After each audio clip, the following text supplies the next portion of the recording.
Hello everyone, మనం ఈరోజు ఈ వీడియోలో కర్ణాటక రాష్ట్ర రాజకీయాలలో ఎన్నో సంవత్సరాలుగా వినిపిస్తున్న పేరు డీకే శివకుమార్.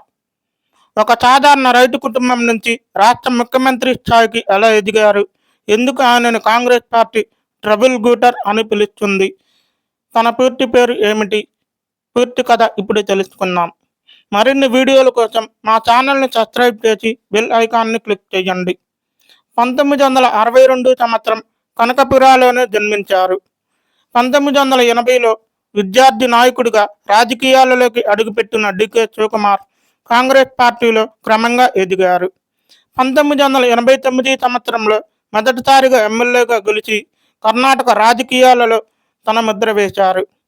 అనంతరం పలుసార్లు ఎమ్మెల్యేగా ఎన్నికై ప్రజల్లో బలమైన నాయకుడిగా గుర్తింపు పొందారు.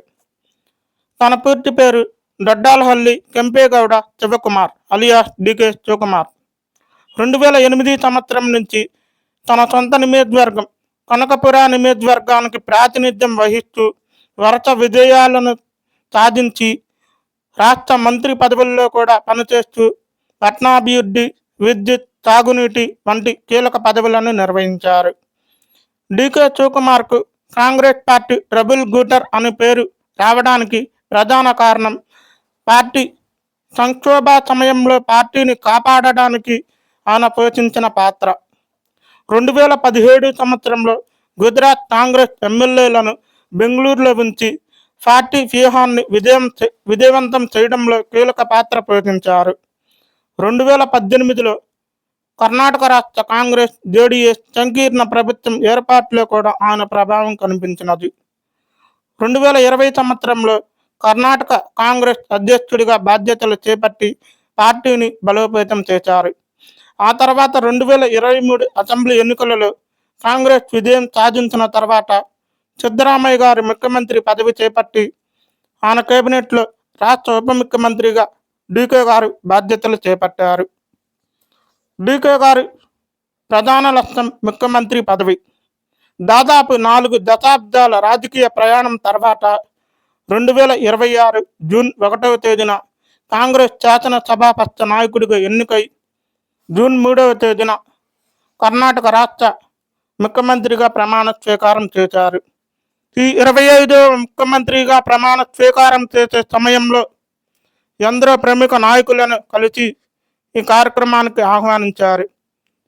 వారిలో వారి తల్లి ఆశీర్వచనాన్ని తీసుకొని రాష్ట్ర ప్రతిపక్ష నేత, దేశ మాజీ ప్రధాని హెచ్డి దేవగౌడ, రాష్ట్ర బీజేపీ మాజీ ముఖ్యమంత్రి యడ్యూరప్ప వంటి ప్రముఖ నాయకులను అందరినీ కూడా కలిసి ఈ కార్యక్రమానికి ఆహ్వానించారు. ఈ కార్యక్రమంలో ప్రధానంగా ఇన్ఫోసిస్ ఫౌండర్ సుధామూర్తి దంపతులకు వారి ఆశీర్వచనాన్ని కూడా డీకే గారు తీసుకున్నారు.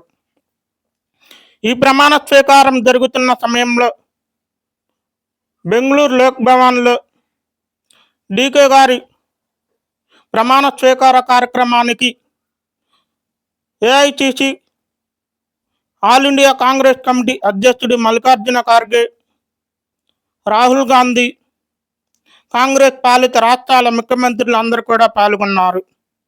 డీకే గారి కేబినెట్లో పరమేశ్వర అనే ఎమ్మెల్యేకు ఉప ముఖ్యమంత్రి పదవి ఇవ్వడం జరిగింది. సిద్ధరామయ్య గారి కుమారుడు యతీంద్ర సిద్ధరామయ్య, అదేవిధంగా ఖార్గే గారి కుమారుడు ప్రియాంక్ ఖార్గే, ఎంబీ పాటిల్ వంటి ప్రముఖ నాయకులందరూ కూడా మంత్రి పదవులు దక్కాయి. ఈ విధంగా డీకే శివకుమార్ గారి నాయకత్వంలో కర్ణాటక రాజకీయాలలో కొత్త శకం ప్రారంభం అయ్యింది. ఆయన పాలనలో రాష్ట్ర అభివృద్ధి ఎంతవరకు దోహదపడుతుందో రాబోయే రోజుల్లో చూడాలి. వీడియో నచ్చితే లైక్, షేర్, కామెంట్, సబ్స్క్రైబ్. జై హింద్, జై భారత్.